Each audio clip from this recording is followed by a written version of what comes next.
Hey friends, this is Derrick Broze with the Conscious Resistance Network, and today we are going to explain to you why the United States is headed towards a social credit system similar to China, and why most major industrialized Western nations will be doing something very similar in the coming years and coming decades. Before I do that, I want to remind you guys to bookmark theconsciousresistance.com to get all of our latest content, sign up for our email newsletter, and all that good stuff.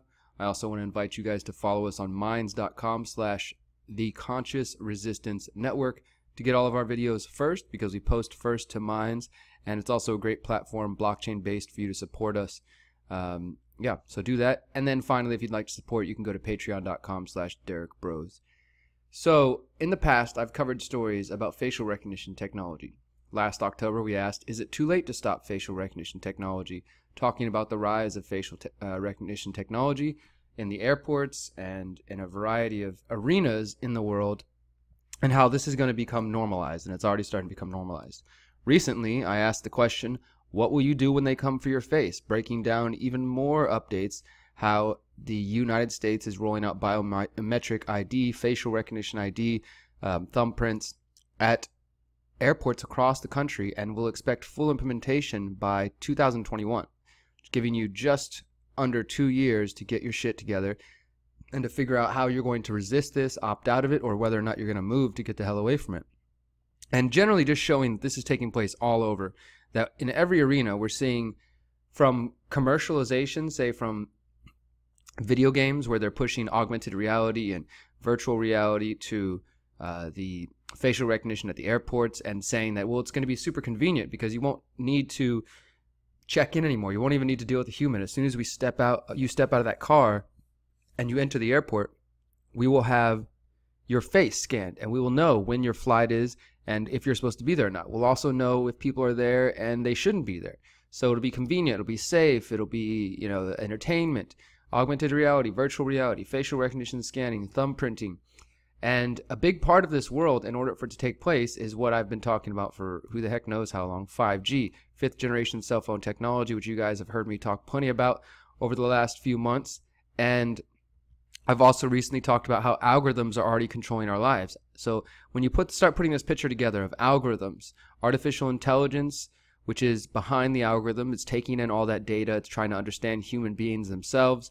And then you look at the rise of facial recognition scanning, which will be everywhere. That means the complete and total surveillance state, where the powers that wish they were will no longer have to just dig through your cell phones or your Facebook accounts or email accounts. They can simply just plug into a database and scan you and follow you everywhere you go. And using things like automatic license plate readers, they can create what they call hot lists for tracking people, and getting alerts whenever somebody is around them and things like that. So we already see all these pieces being put into place. And if you've been paying attention to China, as I've talked about back in November, China is also helping the governments of the world build their own surveillance state.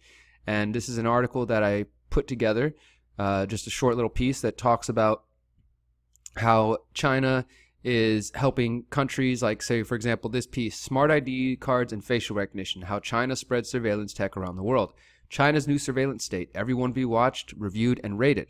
Talking about this social credit system, also known as Sesame Credit, which is going to be countrywide in the coming years. And we also have Chinese telecom giant ZTE developing a smart card for Venezuela to help them track citizens' every moves.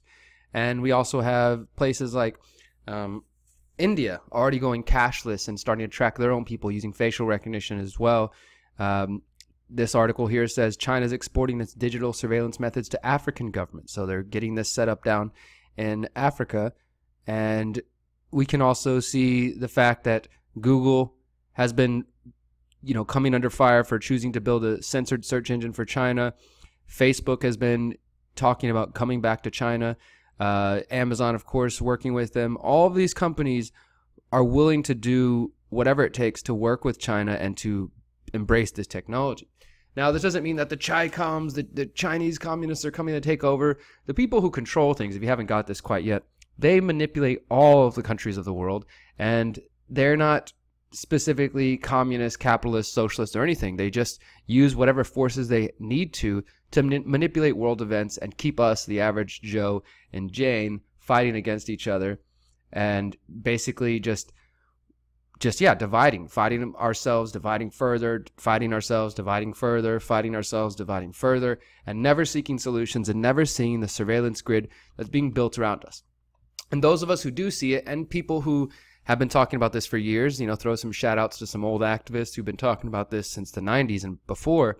Now we're seeing it come to fruition. In the 2020s, going into the 2030s, we will have fifth generation cellular technology, what is known as the Internet of Things, the smart grid. And this article here, which was posted on Zero Hedge via internationalman.com, China's social credit system, it's coming to the United States soon, does a great job of talking about this. And it just, again, if you're totally new to the social credit system, please wake the hell up. But essentially, this is what many of you have seen in that Black Mirror episode. I've never actually watched Black Mirror, but every time I talk about social credit, somebody brings up Black Mirror and is like, oh my God, this is real life. Yes, it's real life. Real life is crazier than TV shows. I like TV too, but pay attention to real life as well. So it's called Sesame Credit. And they're talking about how China has enlisted 8 companies for pilot programs, including its 2 largest trusted social media companies, Tencent and Alibaba. They both came up with their own solutions. Alibaba's affiliate Ant Financial rolled out its own Sesame credit system, and that's the one we're familiar with. And Tencent had a nationwide system that was trialed for less than a day before it was taken down with pressure from the People's Bank of China. Both Alibaba and Tencent own enormous Chinese payment systems. They also own the largest Chinese marketplaces. So their programs can easily measure how much, how often, and what is bought online in China, and more importantly, when it is paid for. So they've built these systems through social media. Did you get that? These are social media companies that are building payment systems. They also have so much data all over of all the people in China, and then they collaborate with the communist government to share that data. And this is getting towards the system known as social credit system, which will be live in 2020, owned and operated entirely by the Chinese state government. The social credit system will take into account not only purchases, hobbies, your lifestyle, and who you hang out with. And if you raise a child, attend governments, or do well at your job, things considered ideal for a model citizen, your social credit score will go up.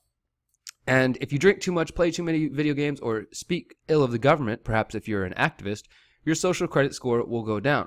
And there's going to be a national database to track and hold information on every citizen. And it will assess information as innocent as whether an academic degree was actually earned, and as a personal, as if a female is supposed to be taking birth control. So this is social engineering at its finest. This is gamifying obedience, gamifying compliance.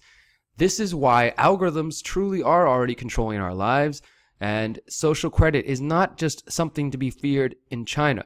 Because you better believe that the United States government, the tyrants behind the United States government, again, the people who actually control things, they want each country to be bent to this.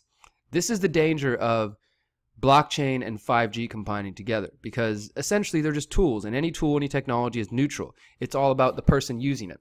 And we know, as I've said before, that technology, the cutting edge tools that many of us love and embrace, in the hands of the free people, they are open source, they are decentralized, they are freedom, they are empowerment.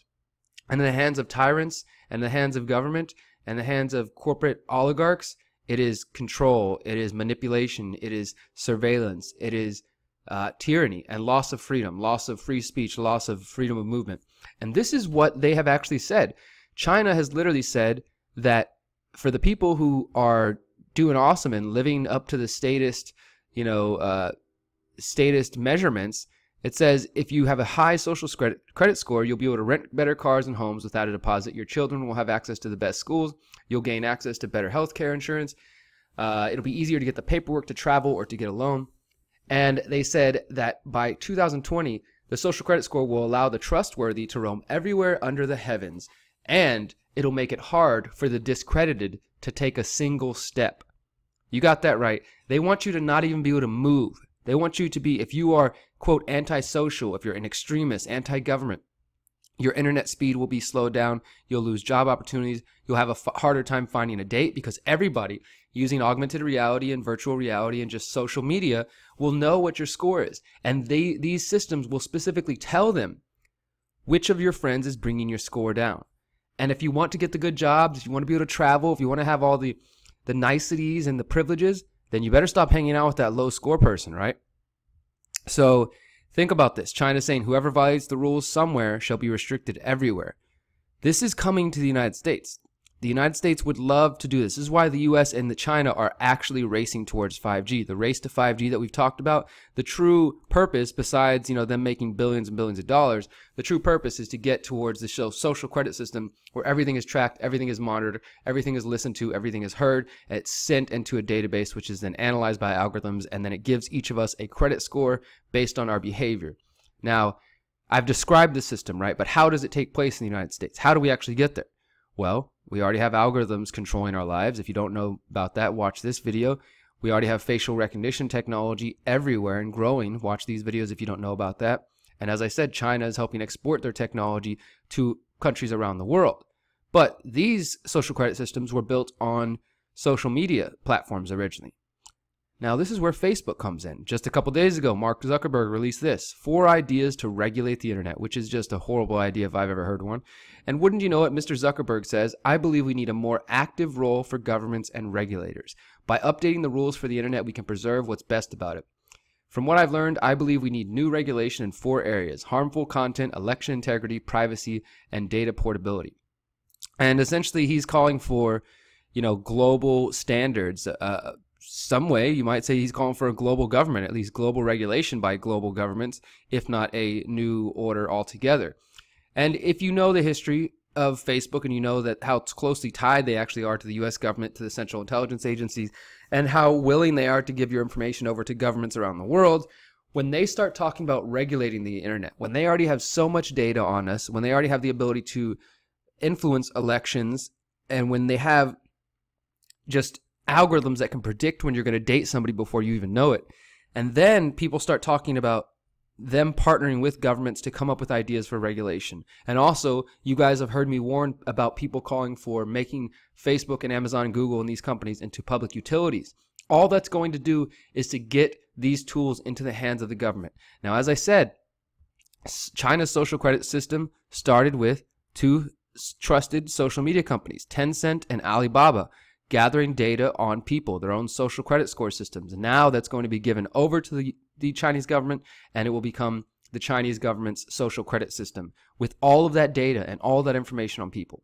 If you put Facebook into the hands of the US government, if you make it a public utility, all that data that they have on us, in addition to the NSA's data, in addition to facial recognition tech, Facebook will be able to predict, Facebook will have so much data and will be able to give that over to governments and corporations more than they do already, but it'll just be a further integration. And that, my friends, will be the beginning of the social credit score in the United States. It's going to come through Facebook and through social media companies the same way it did in China, and it's going to be combined with government infrastructure for facial recognition, for 5G, for artificial intelligence, for the Internet of Things, and for the quote-unquote smart grid, which really is only smart because it's about controlling, monitoring you, because the system's going to be smarter than us, smarter than the human beings who created it, as it tackles each of our lives and dissects them and analyzes them and creates a tracking system like nothing we've ever seen before.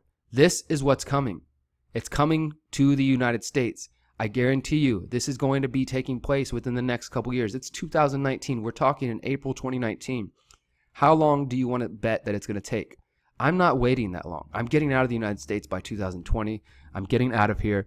I'm going to go elsewhere, not because I'm running away, but because I'm going to build a counter-economic underground railroad to help funnel people and ideas and supplies in and out of this country when and if it gets to that point. And if not, I'm still leaving to go create and build a community that can actually live free of this technology and this invasive surveillance. But I'm not giving up.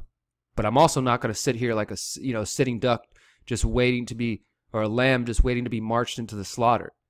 Many of you are like lambs and like sheep waiting to go to the slaughter because you see what's coming, but you just keep posting on the internet, you keep posting on Facebook, posting on YouTube. You haven't taken any actions. You haven't printed out a flyer to go spread information to people. You haven't actually looked into security for your computers and how to protect your data or unplug from these systems. You can still unplug. It's still possible. We're communicating through the internet right now, but you can still unplug. You can still make time to connect to the natural world, to the people closest to you, to talk to neighbors, not to cops, to build freedom cells, to build decentralized hubs of free-thinking people who want to awaken other people, who want to decentralize, who want to organize, who want to grow our own food, and who want to unplug from these shitty systems that are trying to rule our lives. If you don't have the willingness and the courage and the strength to do that, then you only have yourself to blame, and your children and your grandchildren and on and on and on to the 7th generation and beyond only have you to blame because you failed to take action. I will not fail to take action, and I hope you guys will join me in finding the right action for your life and your lifestyle and your family. It's going to involve more work than sitting on the internet and watching this like it's a TV show. This is the real world. This is real life. It affects you. So get up, get inside your heart, get inside your mind, start cleaning out your closet, start working through your shadow and your trauma, and build the better world that we need to survive. Otherwise, the social credit score, the complete surveillance of all of our lives is going to become normalized, and there will be nothing we can do about it once it's put in place. Please think about this and share this video with your friends and family. Until next time, remember, you are powerful, you are beautiful, and you are free if you want to be my friends. Peace.